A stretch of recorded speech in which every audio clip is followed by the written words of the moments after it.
እስቲ እናንሳ። ከምን እንለይ? ሁለት ነገሮች አንስተን ትምህርት ይልጠቅ። አሁን ላይ በጣም አንገብጋቢ የሆነው ነገር ሐሜት ነው። እስቲ ከሐሜት እንለይ። መጽሐፍ ቅዱስ ምን ይላል? በዚህ በመጽሐፈ ምሳሌ ምዕራፍ 10 ቁጥር 18 ላይ እንዲህ ይላል ስለ ሐሜት ሲናገር፣ ጥልን የሚከድን ሐሰተኛ ከንፈር አለው፣ ሐሜትን የሚገልጥ ሰነፍ ነው ይላል። ምንን የሚገልጥ ምንድነው? ሰነፍ ነው። አሁን በጣም ምድሪቷ ላይ ከበዛው ነገር አንዱ ምንድነው ካላችሁ ሐሜት ነው። እንደው ሐሜት አይሆንብኝና ይሄ ብቻ አይደለም፣ እኔ እኮ ማማት ፈልጌ አይደለም ይላል አስረግጦ። አራት ነጥብ እያማ የሰው ስጋ እየበላ እንዲህ ይሏችኋል ሰዎች። አንተ የምታገለግለው አምላክ የት አለ? ጠዋት ሩፋኤል፣ ረፋር ላይም ሩፋኤል፣ ማታም ሩፋኤል፣ ገዳማት ትጎበኛለህ፣ ትዞራለህ። ታዲያ የት አለ? ለምን እግዚአብሔር በአንተ ሕይወት ውስጥ ለውጥ አያመጣም? ይሏችኋል ሰዎች። የት አለ ያንተ አምላክ? የት አለ ያንተ ንጉሥ? የት አለ ያንተ ፈጣሪ? በብዙ መከራ ውስጥ ተወራርደህ የምታመልከው አምላክ የት አለ? ይሏችኋል፣ ይሉናል። እግዚአብሔር ከፍ ከፍ ከፍ እያደረገው እናንተ ፊት አክብሮት ያሳያችኋል ምትቀኑበት ከሆነ። ለዚህ ነው ቅናት ያነቅዛል። በወንድማችሁ መለወጥ፣ በወንድማችሁ ማደግ፣ በወንድማችሁ ጸጋ መብዛት አለ። ማንን አመስግኑት አለ? አረ መልሶልኝ፣ ማንን አመስግኑ? ትዝ ይላችኋል እዚህ እቺ ልጅ ሞተባት፣ ባሏ ሞተባት መበለጥ ሴት በጣም ይደንቅ እኮ ነው። አንድ ልጇ ሲሞት አዝነው ነበር ጎረቤቶቿ ሁሉ። ልጇ ደግሞ ዳግም ሲነሳ በልጇ በሷ ደስታ ጎረቤት ሁሉ ተደሰተ ይላል። አሁን ነው በጎረቤቶቻችን ደስታ እንደሰታለን ወይ? በጎረቤቶቻችን በባልንጀሮቻችን መለወጥ ደስ ይለናል ወይ? ክርስቶስ ያለን ይሄንን ነው። አጠገቤ ያለውን ባልንጀራህ ያላወቅህ እኔን ልታውቅ አትችልም። መጀመሪያ አጠገቤ ያለውን ባልንጀራህን ውደደው አለ። ተዋደን እንድንኖር መድኃኔዓለም ይርዳል። ስለምናስባት የክርስቶስ ሙሽራ ሰማዕቷ ቅድስት አርሴማ ለማን የተለየች? አረ ለክርስቶስ በሏት እስቲ፣ በሉት እንጂ ስሙን ጥሩት። ለማን የተለየች? ለዓለሙ መድኃኒት ለኢየሱስ ክርስቶስ የተለየች። የንጉሥን መታጨትን እንኳ አያችሁ፣ ንጉሥ እንኳ አንጫት፣ ሚስጥር ያደርጋት፣ ንግሥትን ያደርጋት። ሰማዕቷ ግን ምን አለች? እኔ የክርስቶስ ምንድን ነኝ? ሙሽራ። ውርደታቸው ሊሞላ መልአኩን ላከ እግዚአብሔር። መልአኩን ይላክልን ሩፋኤል። አሜን አትሉ? አረ ይላክልን ሩፋኤል። እሱ ተልኮ ሲመጣ የሚያበስረን ብስራት እንዴት ደስ እንደሚል። ከማን ስለተላከ? በማርያም። ከማን ስለተላከ? ከእግዚአብሔር ነዋ። ብሎ ምድራዊ ባለስልጣን አይደለም የሚልከው እኮ እሱ። የምድር ባለጠጋ አይደለም የላከው እሱን። ሰማይና ምድሩን የዘረጋ ይሄንንም ዓለም የሚያሳልፈው እግዚአብሔር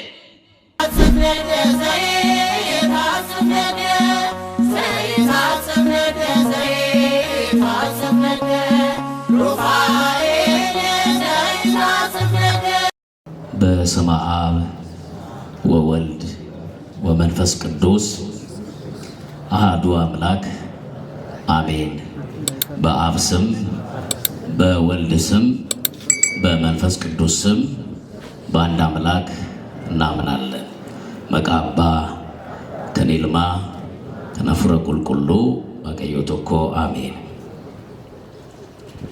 እንድናመሰግነው የወደደ የምስጋናውን ጌጥ በአንደበታችን ያከናወነ የምስጋናው ጌጥ ባለቤት በዘመናት ሁሉ በምስጋና ተውቦ የሚኖር ዓለማት ሳይፈጠሩ በፊት የነበረ መጀመሪያ የሌለው ቀዳማዊ ዓለማት ከተፈጠሩ በኋላ ያለ ማዕከላዊ ዓለምንም አሳልፎ የሚኖር ዘላለማዊ ባናመሰግነው ምስጉን ባናከብረው ክቡር ባንገዛለትም ዘላለማዊው ንጉሳችን አባታችን ቅዱስ እግዚአብሔር ስሙ የተመሰገነ ይሁን። የእናታችን የንጽሕተ ንጹሐን የወላዲተ አምላክ የአቁራሪተ መዓት የምዕራገ ጸሎት ጌታችን የመድኃኒታችን የኢየሱስ ክርስቶስ እናት ድንግል ማርያም ጣዕሟ፣ ፍቅሯ፣ በረከቷ በሁላችን ላይ ይደርብን። የመላእክቱ ጠብቆት ተራዳይነት አይለይ። የነቢያት በረከት በሁላችን ላይ ይደር። በዛሬው ዕለት የምናስባት የሰማዕቷ የቅድስት አርሴማ ረድኤት በረከት ከሁላችን ጋር ይሁን። ለእግዚአብሔር የተለየ ክቡራን አባቶቼ መምህራን፣ እዚህ ታላቅ ቤተ መቅደስ የመንጋው እውቀትን በማስተማር በሃይማኖት የምታቀኑ እንዲሁም ወንድሜ ዘማሪ ዲያቆኔካ ዜማ ቃይዘ በማመገልገል የምናውቅ ወንድማችን ብርቱ አገልጋይ ዘማሪ ሚኪያስ፣ የደብሩ መዘምራን፣ በዚህ ያላችሁላችሁ ይህን ድምፅ የምትሰሙ የእግዚአብሔር ልጆች እንደምን ከረማችሁ? እንደምን ከረማችሁ? እንደምን ዋላችሁ? ይህንን እድል ያላገኙ ሰዎች አሉ። እንደምን አመሻችሁ?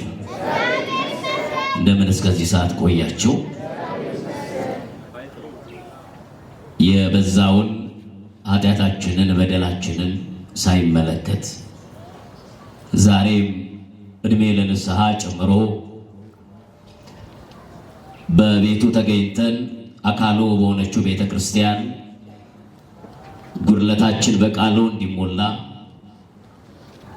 ተስፋ ያጣንበት በተስፋ እንድንኖር መከራ ከበዛበት ዓለም ለይቶ በዚህ ስፍራ የገሃነም ደጆች እንኳን በማይችሏት ስፍራ ጠርቶ በእውቀት በገንዘብ በቁሳዊ ነገር በማይለካው በቃሉ ሊያጽናናን ሊሞላን ሊባርከን በዚህ የሰበሰበን አምላክ ስሙ የተመሰገነ ይሁን። ግድ የለም አሜን። ስሙ የተመሰገነ ይሁን። እግዚአብሔር አምላክ ያስተምራል፣ ይመክራል፣ ያጽናናል። የእግዚአብሔርን ቃል እባካችሁ በልማድ አትስሙት። ልማድ ከሆነ ባንዱ ጆሮአችን ይገባል፣ ባንዱ ይፈሳል። በእምነት ከሆነ ግን እያለቀስንም እንሰማዋለን። የማንን ቃል ሲበሉት? የማንን ቃል? ብዙ ሰዎች የሚታለሉት ሰዎች ቤተክርስቲያን ስለሄዱ የሚመጡ ሰዎች አሉ። ጥሩ ነው መምጣታቸው፣ ግን እዚህ መጥተው ከእግዚአብሔር ጋር ካልተገናኙ ከእግዚአብሔር ጋር ካልተገናኘን የመጣንበት ዓላማ ዋጋ ያጣል። ስለዚህ ማን ያስተምረን? በሉት፣ ማን ያስተምረን?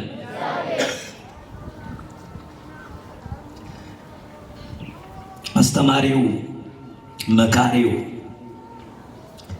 ገሳጩ ደግሞም ጉድለትን የሚሞላው ደግሞም እንደ ሰዋዊ የማይመለከተው እንደ ሰው ሚዛን የማይመዝነው ሁሉን በእኩልነት የሚያስተምረው አምላክ ሁላችንን ያስተምራል። እስቲ ለእግዚአብሔር የተለየ በሉ። እስቲ ቃሉ ደስ ይላል በሉት። እስቲ ለማን የተለየ? ለማን የተለየ? ቃሉን በመጽሐፈ መሳፍንት ምዕራፍ 13 ቁጥር 7 ላይ የምናገኘው የእግዚአብሔር ቃል ነው። የዚህ ትምህርት መሰረታዊው ዓላማ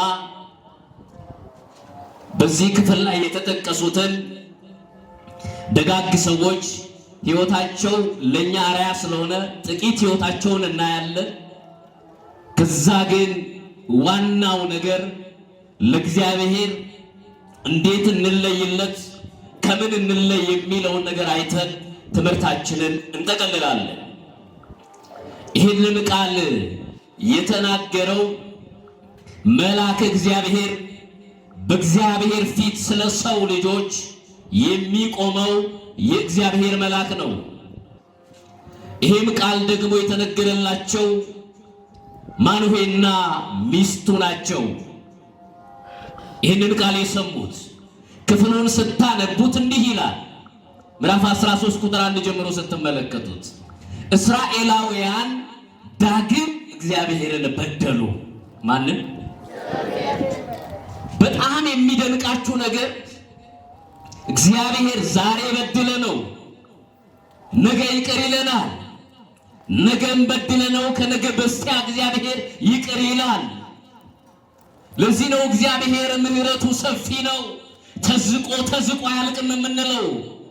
እግዚአብሔር ቸር ነው መሐሪ ነው የምንለው ዕለት ዕለት ምሕረቱ የበዛ ስለሆነ ነው። ምሕረቱ ባይበዛ ይቅርታው ባይበዛ ኖሮ በፊቱ አልቆምም ነበር። አሁን እሱም ይማረን መድኃኔዓለም። አሁንም እየማረን ነው ቁጭ ብለን የምንሰማው። እስራኤላውያን እግዚአብሔርን ዳግም በደሉት። እግዚአብሔር የሚያጎልባቸው ነገር የለም፣ ሁሉን ሰጥቷቸዋል። በጣም የሚደንቃችሁ እግዚአብሔር አምላክ እስራኤላውያንን በልዩ ሁኔታ ነው የሚያያቸው። እስራኤልን ብሎ ስም የሰጣቸው እሱ ነው። ልጆቼ ናችሁ ሲላቸው ዛሬ እኔና እናንተም የክርስቶስ ተከታይ ክርስቲያን ነን። እውነት ሐሰት? አረ በሉት እውነት ሐሰት? በክርስትናው ያፍራል? የለም እኮ ያፍራል። በክርስቶስ ክርስቲያን ተሰኝተናል። ስሙ ጣፋጭ ነው፣ ስሙ ጠጋይ ነው፣ ስሙ ጉልበት ነው። በዚህ ስም አናፍርበትም። በዚህ ስም የትኛው ቦታ ብንቆም ድፍረታችን ነው። እውነት ሐሰት? እውነት ሐሰት?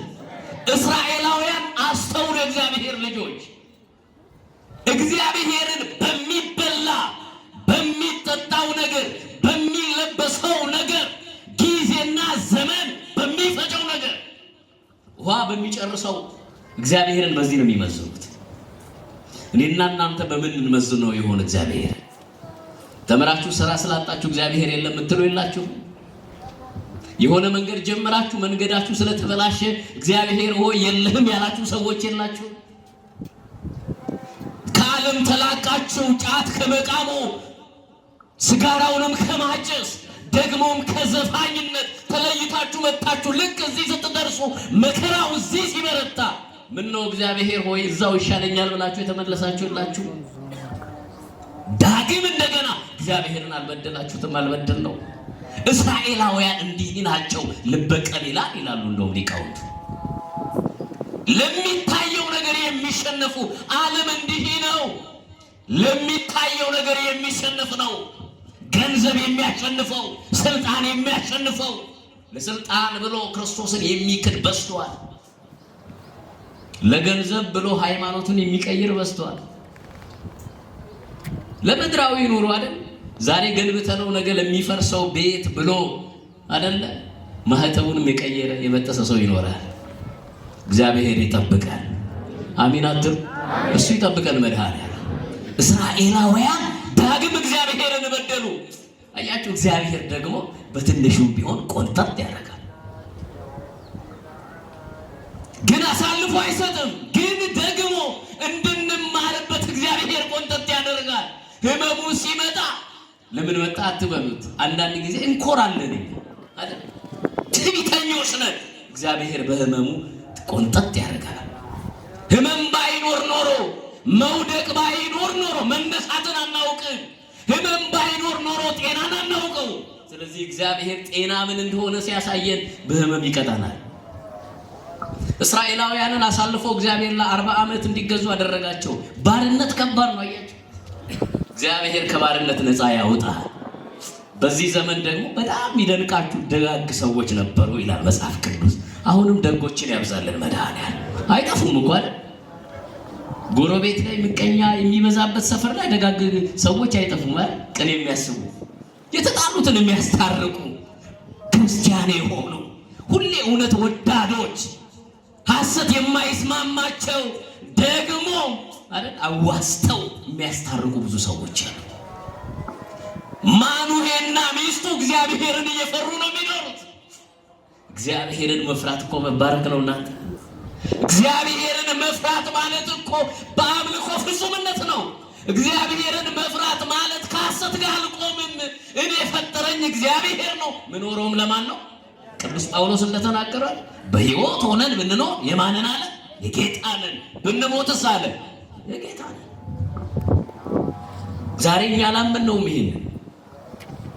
በሕይወት ሆነን ቆመን የምንኖረው እውነቴን ነው ምናችሁ እንዲህ ቁጭ ብለን ቃሉን መስማት በነገሮቻችን በመውጣት በመግባታችን እግዚአብሔርን እያሰብነው ብኖርም ያንተ ነኝ በሞትም የማነኝ ያንተ ነኝ።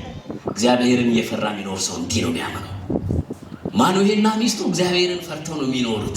በጣም ይደንቃችሁ። ግን ጉድለት አለ ኑሯቸው ውስጥ። ግን ጉድለታቸው በልጅ ባይባረኩ ፍሬ ባይኖራቸው ኑሯቸው ላይ ብዙ ነቀፋ የሚያመጣ ነገር ቢኖር እንኳ አያችሁ እግዚአብሔርን ከመፍራት ወደ ኋላ አላሉ። እንዲህ ይሏቸዋል ሰዎች። አንተ የምታገለግለው አምላክ የት አለ? ጠዋት ሩፋኤል፣ ረፋር ላይም ሩፋኤል፣ ማታም ሩፋኤል፣ ገዳማት ትጎበኛለህ፣ ትዞራለህ። ታዲያ የት አለ? ለምን እግዚአብሔር በአንተ ሕይወት ውስጥ ለውጥ አያመጣም? ይሏቸዋል ሰዎች። የት አለ ያንተ አምላክ?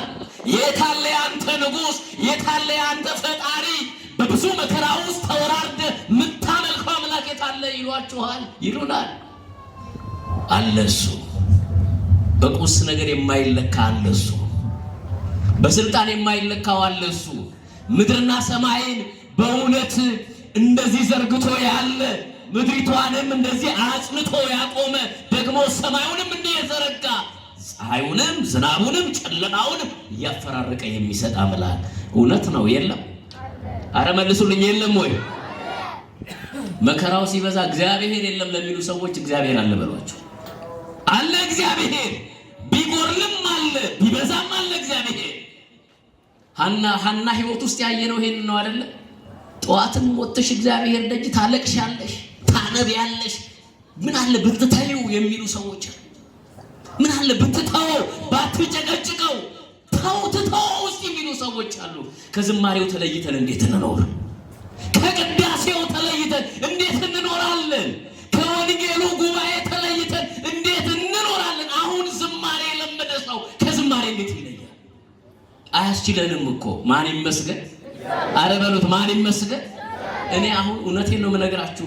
እንደው ዝም ብላችሁ አሁን በሩ ላይ ጎንበስ ብላችሁ ስትሳለሙ ከቤተ መቅደሱ የሚወጣው የዕጣኑ ጢስ፣ የቤተ መቅደሱ ሽታ፣ ይሄ እኮ ይናፍቃል። ከዚህ እንዴት እንለያለን? ይሄ የተለየ ነው። ለሕይወታችን መዓዛው የተለየ ነው። የክርስቶስ ፍቅር ማለት ነው። አካሉ ናት ቤተ ክርስቲያን። ከዚህ እንዴት መለየት ይቻላል? አይቻልም ወገኖቼ። ከዚህ መለየት ማለት ሞት ነው። እግዚአብሔር ይጠብቃል።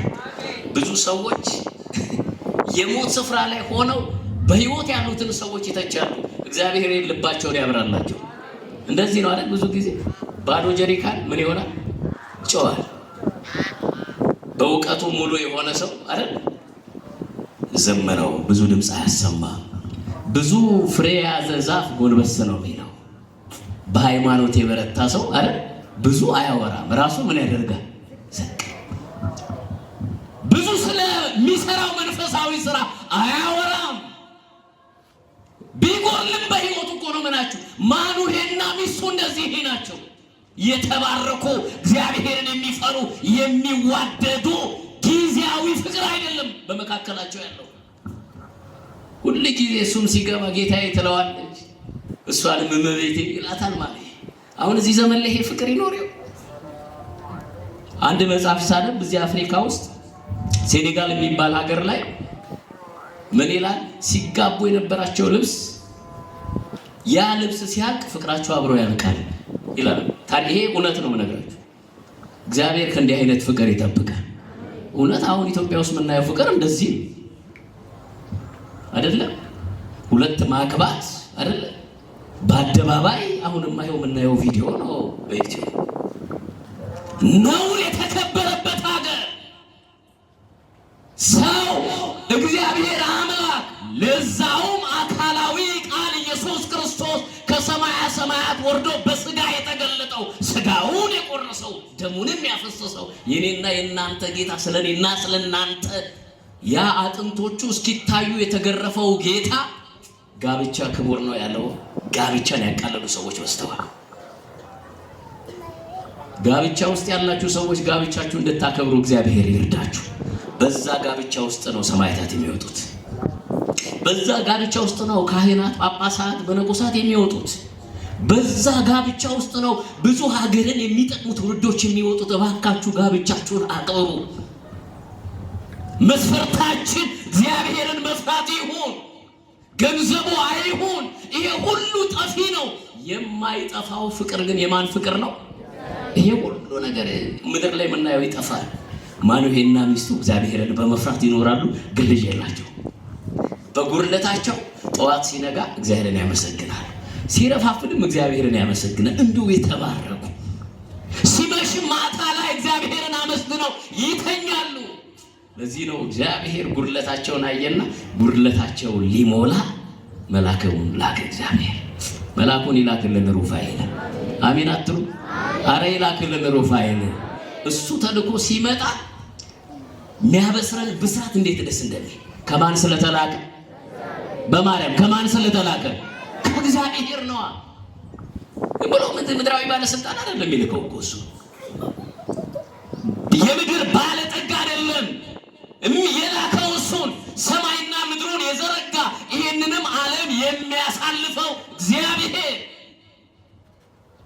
አንተ በዚያ ነህ የማይባል አምላክ፣ ትዕግስቱ ሰፊ የሆነ ደግነቱ ወደር የሌለው ፍቅሩን እንዲህ ብለን በቃላት አስሞንሙነን የማንገልጥለት አካላችንን ቆርጠን ከታትፈንም ፈጭተንም ደግሞ ብንሰጠው ማንገልጥለት ፍቅሩን የማይለቃለት እሱ አባት እግዚአብሔር። ይህንን አምላክ ወገኖች ስንቶቻችን በልባችን ጽፈነዋል? ስንቶቻችን እሱ የከፈለልንን ያደረገልንን ስንቶቻችን በልባችን ጽፈነዋል? ያችሁ ማኑሄና ሚስቱ ጠዋት ሲነጋ እግዚአብሔርን ያመሰግናሉ፣ ረፋድ ላይ ያመሰግናሉ፣ ማታ ያመሰግናሉ። እስቲ እግዚአብሔር ይመስገን በሉ። በሉት። ማን ይመስገን?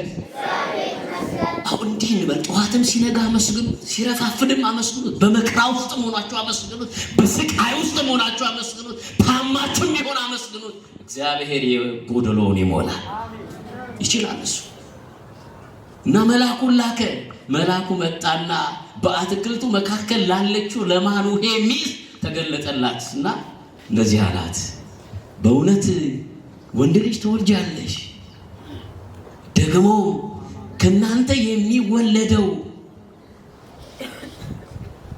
የሚያሰክር ነገር አይጠጣም፣ ርኩስ ነገር አይበላም፣ ናዝራዊ ነው፣ የተቀደሰ ማለት ነው፣ ለእግዚአብሔር አለ የተለየ ነው አለ። ከናንተ የሚወለደው ለእግዚአብሔር ተለይቶ እግዚአብሔርን የሚያገለግል ነው። እግዚአብሔር አምላክ በሱ ላይ አድሮ ብዙ የእግዚአብሔር ሕዝቦችን ይታደግበታልና ለእግዚአብሔር የተለየ ነው አላት። ማኑሄ ሚስቱ ይህንን ስትሰማ የማኑሄ ሚስት ውስጧ በደስታ ነው የዘለለው። ለምን? ብዙ ሰዎች በቃላት አቁስለዋታል። አንቺ ማትወልጂው በኃጢአትሽ ምክንያት ነው። አንቺ ፍሬ የሌለሽ በእውነት ላይሽ ሲታይ ትስቂያለሽ፣ ላይሽ ሲታይ ፍትፍት ነው የምትመስዪው፣ ላይሽ ሲታይ ቃላትሽ ያምራል፣ አለባበስሽ ያምራል፣ ውስጥሽ ግን ጥቁር ነው እያሏት አድምተዋታል በቃላት።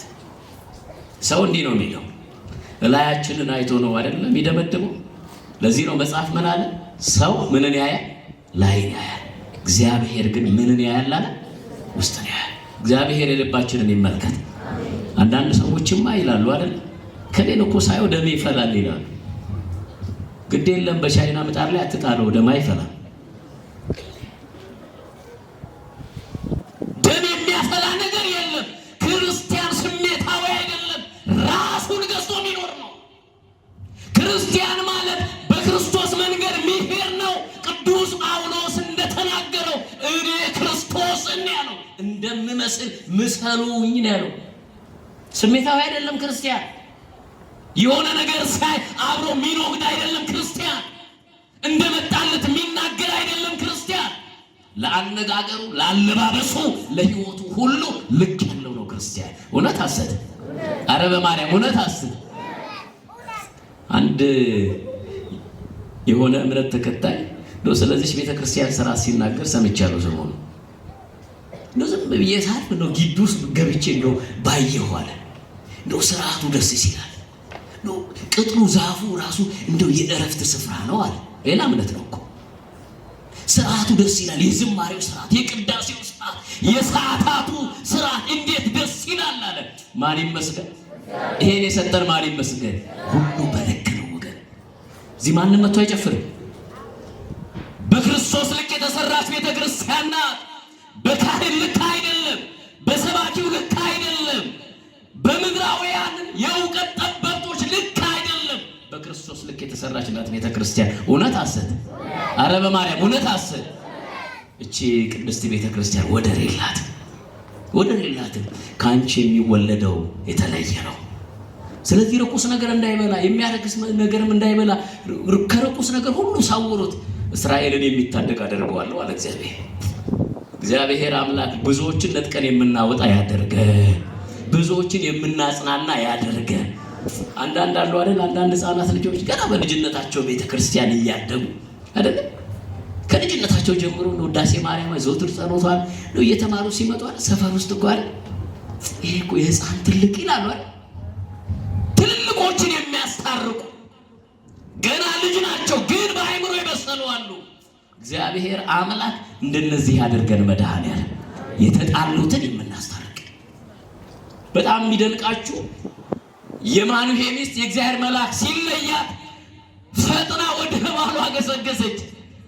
ማኑሄ አካሌ ባሌ ሆይ በእውነት በአትክልቱ መካከል አንድ የእግዚአብሔር ሰው የሚመስል አይቻለሁ እና ተገልጦ አንድ ነገር ነገረኝ። ወንድ ልጅ ትወልጃለሽ አለኝ።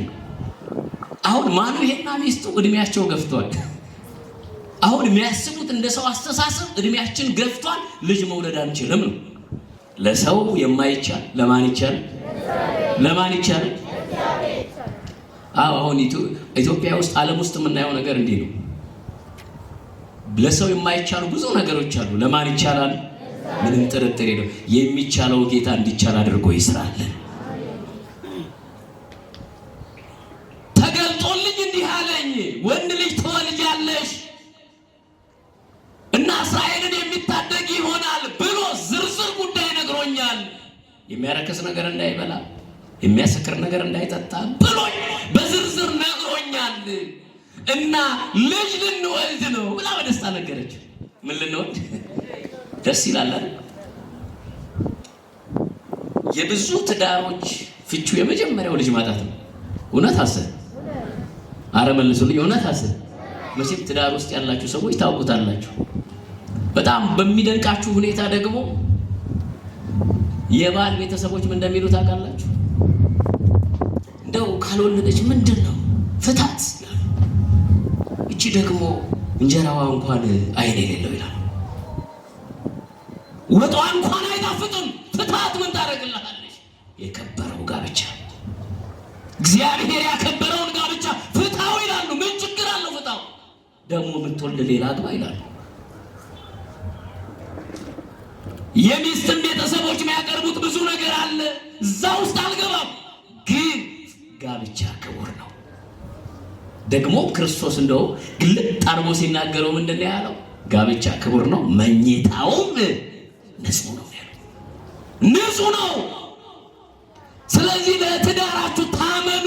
ትዳር መባረኪያ መንገድ ነው እና የማኑሄ ሚስት በደስታ ለማኑሄ ስትነግረው ማኑሄ ደስታው ፈንቅሎ ወጣና በፊቱ ላይ ደስታ ይታይ ነበረ። በዚህም ምክንያት ነው ማኑሄ እንደዚህ አላት፣ ሚስቴ ሆይ ነይ እግዚአብሔር ፊት እንቆማለን አላት። ማን ፊት? አረ ደስ ይላል በሉት እስቲ። ማን ፊት? እግዚአብሔር ፊት። ባሎች ከሚስቶቻችሁ ጋር ቁሙ በእግዚአብሔር ፊት። ሚስቶችም በእግዚአብሔር ፊት ከባሎቻችሁ ጋር ቁሙ። ጉዳያችሁን ይዛችሁ በእግዚአብሔር ፊት ቁሙ። እግዚአብሔር ይፈታዋል። እግዚአብሔር የማይፈታው ነገር የለም። እግዚአብሔር የማይቀርፈው ነገር የለም። በእግዚአብሔር ፊት ቆሙና ማኑሄ እንዲህ ብሎ ጸለየ። እግዚአብሔር አምላኬ ሆይ በብዙ በረከት የባረከኝ በብዙ በረከትም ገና እንደምትባርከኝ አምናለሁ። በእውነት ለሚስቴ የነገርከው ነገር ሳይቀር ሁሉን ንገረኝ። ያ ለሚስቴ መጥቶ የነገራት እንደገና ወደኛ ይምጣና ይንገረን። እንዴት ደስ ይላል! ይሄ መንፈሳዊ ቅናት አይደል? አሁን ሚስት እንደው ገዳም ቤተክርስቲያን ብትል ባል ምንድን ነው የሚለው? እንደው ዝም ብለሽ ነው የምትሮጪው ቤተክርስቲያን ነው እንደ እግርሽን ሰብሰብ አድርግ እንጂ ለእኛም ጊዜ ሲጭን ይላል።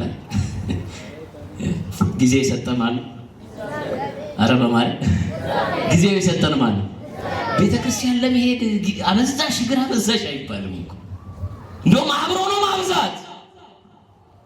እዚህ ስንመጣ ነው እኮ ሰላም ያለው። አሁን ከጭ ብንወርድ እኮ ሰላም የለም። እዚህ ስንመጣ ነው ረፍት የሚሰማን። እዚህ ስንመጣ ነው ሸከማችንን አቅለን የምንሄደው እንጂ ከዚህም ዓለም ላይ ስንሄድ እኮ ባጃጅ ውስጥም ስንገባ እኮ ሰው እርስ በርሱ ጠጋ በልልኝ እንኳን ሲባል ሰው ከፍቶታል። ብዙ ነው ቃላት የሚናገረው። እዚህ ስንመጣ ግን ማን ያሳርፋል? አረ ጥሩት፣ ማን ያሳርፋል? ያ ለሚስቴ የመጣው የተገለጠው ለኔ የሚገለጥልኝ በልዩ ፍቅር። ባሎች እንደዚህ ሆኑ ለሚስቶቻችሁ። ቤተሰባችሁን ሰብስባችሁ ነው ቅዳሴ፣ ቤተሰባችሁን ሰብስባችሁ ነው ጉባኤው ላይ። እግዚአብሔር የሚወደው ይሄንን ነው። ሰራተኞቻችሁን አትርገጡ። እነሱም ሃይማኖታችሁ እንደናንተ ከሆኑ አምጧቸው ያስቀድሱ። ለነሱም ቅዳሴ ያስፈልጋል። ይዘምሩ ከናንተ ጋር። ሚናፍቁ እኮ አሉ አይደለ? ቤት መዝሙር ከፍተው መቼ ነው ቤተክርስቲያን የሚሄደው ብለው ሚናፍቁ ሰዎች አሉ። እግዚአብሔር በእነዚህ ሰዎች ይጠይቀናል። ማኑኤልና ሚስቱ እንዲህ ብለው ሲጸልዩ እግዚአብሔር አምላክ መልአኩን ልኮ ያንን ቀድሞ የተገለጠው መልአክ ላከላቸው። መልአኩም ተገለጠ ይላል። ይገለጥልን መልአኩ። አሜን አትሉ? ይገለጥልን። አንዳንዶች እንደሚቀልሉት መገለጥ አይደለም ማለት እንደዚህ ዘመን ኃጢአታችን በዝቶ በደላችን በዝቶ ድንግል ማርያም ተገለጠችልኝ እያሉ በብዙ ገዳማችን ሁሉ የገዳማትን ስም የሚያስጠፉ ብዙ ምን ሰማው ነገር አለ ሚዲያ ላይ። ግድ የለም ተጠንቀቁ። ቀልድ አይደለም። የእግዚአብሔር መልአክ ሲገለጥ፣ የእግዚአብሔር መልአክ ሲመጣ ምድር ሁሉ ትበራለች። እውነት አስብ። አረ መልሱ። እውነት አስብ። ሩፋኤል ሲገለጥ አሁን ይሄ የቀኑ ብርሃን ብቻ አይደለም። የቀኑ ይሄ የምናየው ጨለማ ብቻ አይደለም። በህይወታችን ያለውን ጨለማ ራሱ እሱ ገለል ያደርገውና ብርሃን ያደርጋል። ይችላል አይችልም? ይችላል አይችልም? አሁን የሚታየው ማሱ ተፈጥሮ ነው። አረ በህይወታችን ያለውን ጨለማ አርቆልን ብርሃን ያደርግልን። መልአኩ ሲገለጥ ያለ ሚስቴ አለ ያው ማን ይሄ መንፈሳዊነት ምን ይሁት በብቃቴ ነው መልአኩ የተገለጠው አላለም። እኛ ብንሆን ብዙ ነው የምናወራው። ማኑሄ ያለው በእውነት ለሚስቴ የነገርካት ምንም ነገር ሳይቀር እባክህ ለኔም ንገረኛል። አያችሁ መንፈሳዊነት። እኔና እናንተ ብንሆን ብዙ ነው የምናወራው እኮ። የእግዚአብሔር መልአክ ተገልጦልኛል ብለን በሰዎች ዘንድ ሄደን ቅድስናችንን ነው የምናወራው። ግድ የለም ወገኖቼ፣ የትኛው መንፈሳዊነታችን እንኳን ትልቅ ቢሆን ጾማችን፣ ጸሎታችን በጣም መንፈሳዊያን ብንሆን ግን በእግዚአብሔር ፊት በደለኞች ነን። በሱ ፊት ያቆመ የማን ቅድስና የማን ንጽህና? እንደ በደላችን እንደ ኃጢአታችን ክፋት እግዚአብሔር አይደል ስግደቱንም አልሰጠንም ጾሙንም አልሰጠንም። እንደኛ በደል ቢሆን እኮ እንጠፋ ነበር። እንደማን ምህረት? ለእግዚአብሔር ምህረት። አሁን ንስሐው እንደሰራነው ኃጢአት በቅቶ ነው፣ ግን ወደሱ መቅረቢያ ነው፣ ወደሱ መድረሻ ነው፣ ምህረቱን ማግኛ መንገድ ነው። እባክህ ለሚስት የነገርካትን ንገረኝ አለ። የእግዚአብሔር መልአክ ለሚስቱ የነገረውን ሁሉ ነገረው። ከዛ እባክህ ነገር በደረሰ ጊዜ እንዳከብር ስምህ ማን ነው አለ። ደስ የሚል ጥያቄ። የነገርከን ነገር ሲፈጸም እንድናከብር፣ አንተ ያልከው ነገር ትልቅ ነገር ነውና ተራ ነገር ስላልሆነ ጊዜው ደርሶ ሲፈጸም እንድናከብር ስምህ ማን ነው? ብዙ ሰዎች ተስለው ስለታቸው ሲሞላ እግዚአብሔር የሚረሱ ሰዎች አሉ አይደል? እግዚአብሔርን ተምረው ዲግሪ ይዘው ኤምኤሳቸውን ይዘው ደግሞም እግዚአብሔር በምድራዊ ሥራ ውስጥ በንግዱ እግዚአብሔር ባርኳቸው ትንሽ ሲለወጡ እግዚአብሔርን የረሱ ሰዎች ቃል የገቡትን የረሱ። እግዚአብሔር ግን ለቃሉ ታማኝ ነው። እውነት ነው፣ ታማኝ ነው። ትላንት የተናገረውን ዛሬ ያደርጋል። ዛሬም የሚያደርገውን ነገ ያደርጋል። እግዚአብሔር ታማኝ ነው። እግዚአብሔር ታማኙ አምላክ ያደርጋል። የተናገረው ምንም ሳትሸራረፍ ይፈጽማል። እግዚአብሔር ታማኝ ነው።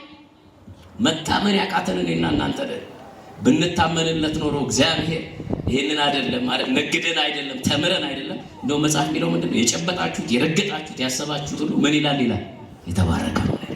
እስቲ በሉት ምን ያለ ነው? ምን ያለ ነው? እምነት የለም አሁን እኛ ጋር አይደል እንጂ የረገጥነው ይባረካል አለ። የጨበጥነው ይባረካል። ምናስበው ይባረካል። የእግዚአብሔር ሰዎች ከሆነ ታዲያ እግዚአብሔር መልአክ ስሜን ለምን ትጠይቀኛለህ? ስሜ ድንቅ ነው። ሲበሉት ምንድነው? ድንቅ ነው። እንዴት ይላል? የመልአኩ የቅዱስ ሩፋኤል ስም ድንቅ ነው። የመልአኩ የቅዱስ ገብርኤል ስም ድንቅ ነው።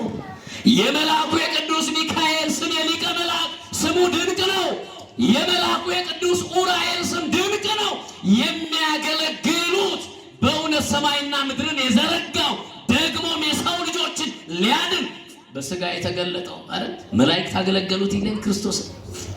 እሱን የሚያገለግሉ እዛ ትንቢተ ኢሳይያስ ምዕራፍ 6 ላይ አይደል? መላእክቱ ያለ እረፍት ቅዱስ ቅዱስ እያሉ ማንን ያመሰግኑታል? እግዚአብሔር። የእነሱን ሕይወት ያድለን እግዚአብሔር። ሁሌ ማመስገን ደስ አይል? እኔ አንዳንድ ጊዜ ቤተ ክርስቲያን ውስጥ በደንብ አሁን አብይ ጾም አገልግሎቱ ሰፊ ነው።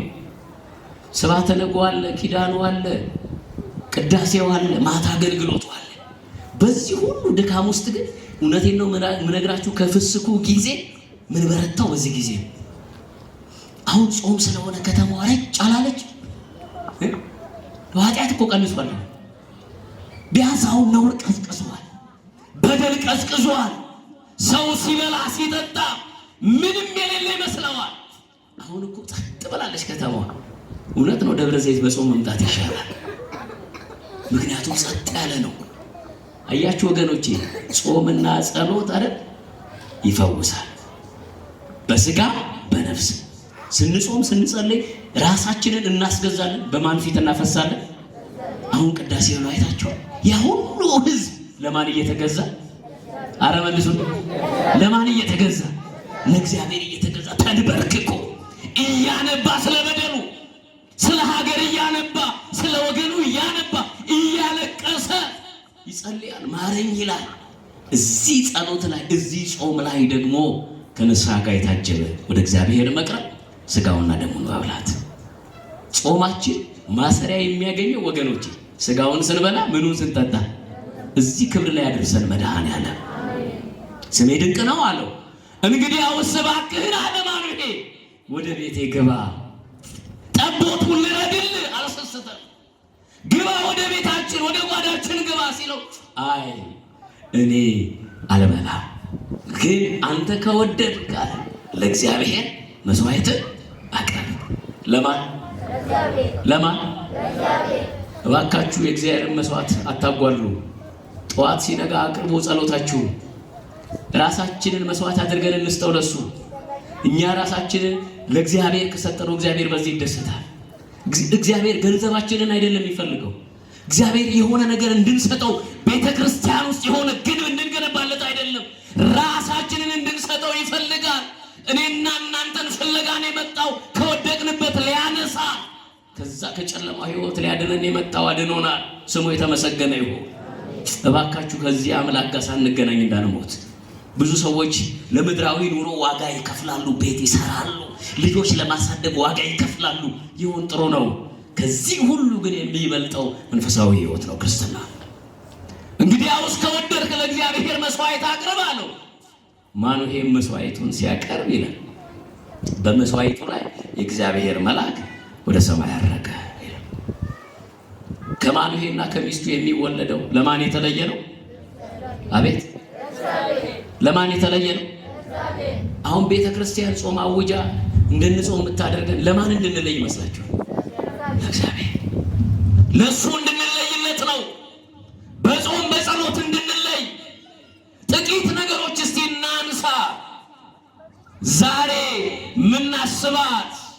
የክርስቶስ ሙሽራ ሰማዕቷ ቅድስት አርሴማ ለማን የተለየች?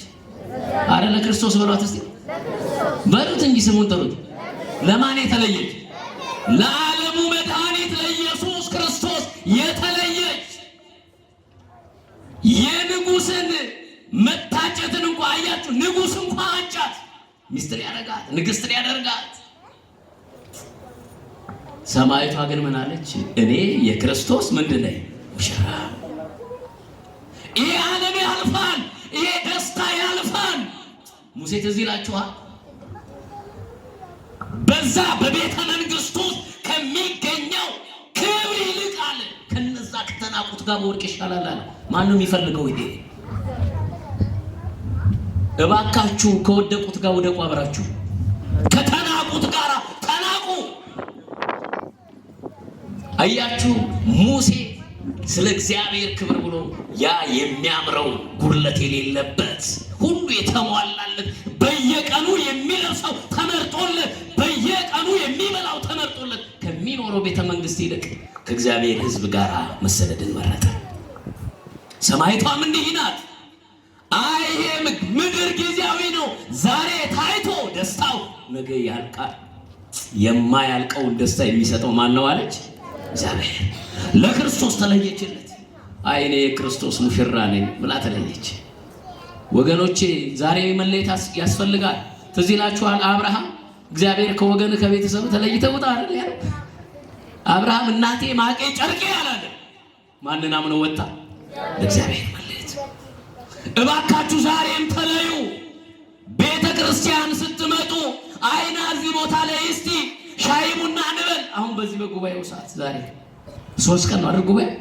በዚህ ቀን አሁንና ሻይ ቡና ልጋብዘው የሚል ሰው አይደለም። ተለዩ ከነዚህ የእግዚአብሔርን ቃል ለመስማት ተለዩ። እግዚአብሔርን ለማገልገል ተለዩ። ቅዳሴውን ለማስቀደስ ተለዩ። ለመጾምም ተለዩ። ጥቂት ነገሮችን እስቲ እናንሳ። ከምን እንለይ? 2 ነገሮች አንስተን ትምህርት ይልጠቅል። አሁን ላይ በጣም አንገብጋቢ የሆነው ነገር ሐሜት ነው። እስቲ ከሐሜት እንለይ። መጽሐፍ ቅዱስ ምን ይላል? በዚህ በመጽሐፈ ምሳሌ ምዕራፍ 10 ቁጥር 18 ላይ እንዲህ ይላል ስለ ሐሜት ሲናገር፣ ጥልን የሚከድን ሐሰተኛ ከንፈር አለው፣ ሐሜትን የሚገልጥ ሰነፍ ነው ይላል።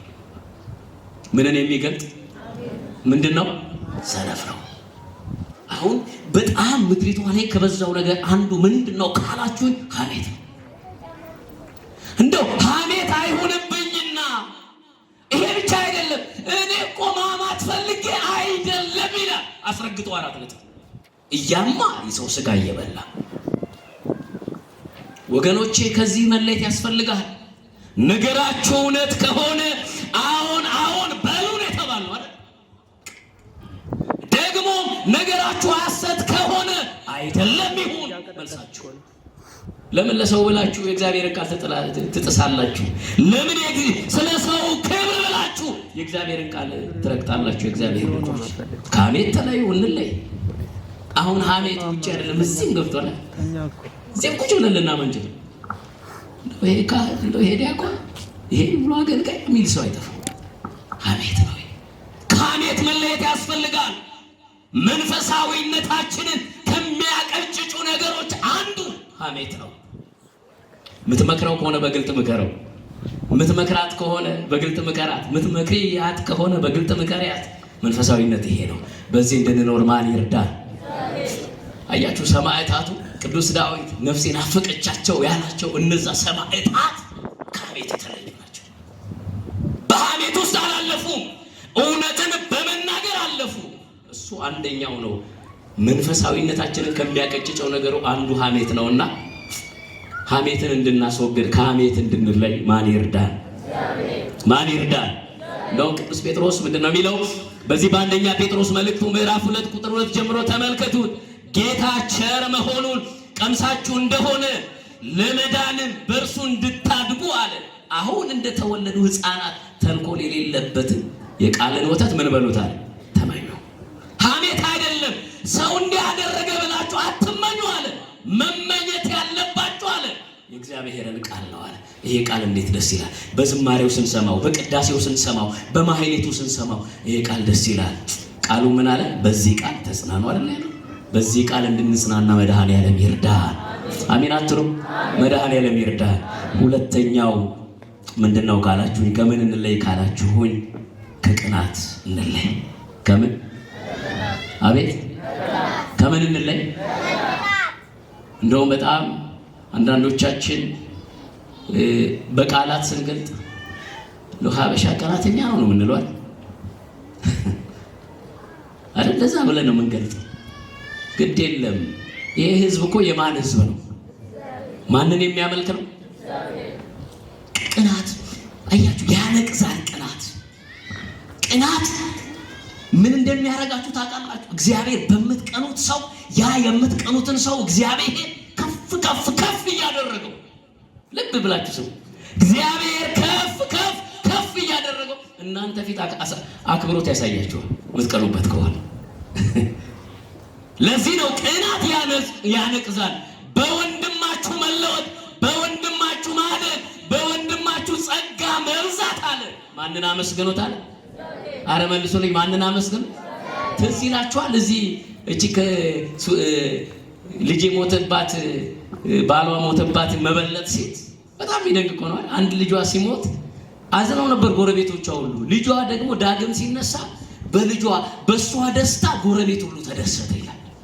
አሁን ነው በጎረቤቶቻችን ደስታ እንደሰታለን ወይ? በጎረቤቶቻችን በባልንጀሮቻችን መለወጥ ደስ ይለናል ወይ? ክርስቶስ ያለን ይሄንን ነው። አጠገቤ ያለውን ባልንጀራህ ያላወቅህ እኔን ልታውቅ አትችልም። መጀመሪያ አጠገቤ ያለውን ባልንጀራህን ውደደው አለ። ተዋደን እንድንኖር መድኃኔዓለም ይርዳ። ስለዚህ እንዲህ ይላል። እሱን አንስቼላችሁ አንድ ጥቅስ ትምህርቴን ልጠቅልል። መጽሐፈ ምሳሌ ምዕራፍ 14 ቁጥር 30 ላይ ትሁት ልብ የሥጋ ሕይወት ነው አለ። ትሁት ልብ የሥጋ ሕይወት ነው፣ ቅንዓት ግን አጥንትን ያነቅዛል። እስቲ በሉት፣ ቅንዓት በሉ። ምንን ያነቅዛል? አጥንት። ትልቅ ከባድ ነገር ነው። አጥንት ውስጥ ገብቶ አጥንት ከተበላ እንወድቃለን። ክፉ ነው። እንዳንወድቅ ማን ይርዳል? እንዳንወድቅ ደግሞ ከቅናት መለየት ያስፈልጋል፣ ከሐሜት መለየት ያስፈልጋልና ለእግዚአብሔር ተለይተን ልክ እንደ ሰማዕቷ የክርስቶስ ሙሽራ ነኝ ብለን እያገለገልን እንድናልፍ ማን ይርዳል? አሁን ተለይተን እየጾምን እየጸለይን ያለነው ደግሞ ጾሙ ሲፈታ ሰው ሄደን የትላንትና ውስጥ እንዳንመለስ ሁሌ ለእግዚአብሔር ተለይተን እንድንኖር መድኃኔዓለም ይርዳል። በዚህ በመለየት ውስጥ ያለፉትን ሰማዕታት ቅዱሳንን ተከትለን እንድንኖር አምላካችን እግዚአብሔር ይርዳል። የተማርነውን ትምህርት 30-60 ዓመት የእምነት ፍሬ እንድናፈራ አምላካችን እግዚአብሔር ይርዳል። ያው ቅዱስ ሩፋኤል ቤቴ ነው። ከዚህ በፊትም ረጅም ዓመት እዚህ ቦታ ላይ መጥቻ አገለግላለሁ። አሁን እንኳን ለመምጣት ፕሮግራሜ አልነበረም እንደ ሰው እንደ እግዚአብሔር ግን ዛሬ እዚህ ቦታ ላይ ቆሜ እንዳገለግል የፈቀደ ማን ነው? ማን ነው የፈቀደው? አንድ ነገር ያው ደብራችንም ላይ ጉባኤ ስለምናዘጋጅ እናምናለን። ምን ጋብዛቸው መምህራን ይመጣሉ ብለን እንጠራለን። ግን ማን የፈቀደለት ያገለግላል? እንደዛ መኑ። እሺ፣ ስለዚህ የሚያስተምረው ማን ነው? የሚመክረው ማን ነው? ስለዚህ ነገር በስታችሁ ተገኝታችሁ በዚህ ጾም አብዝተን እግዚአብሔር እንድንሰማ እሱ ይርዳል። ምሕረቱን ይቅርታውን ያወርድልን።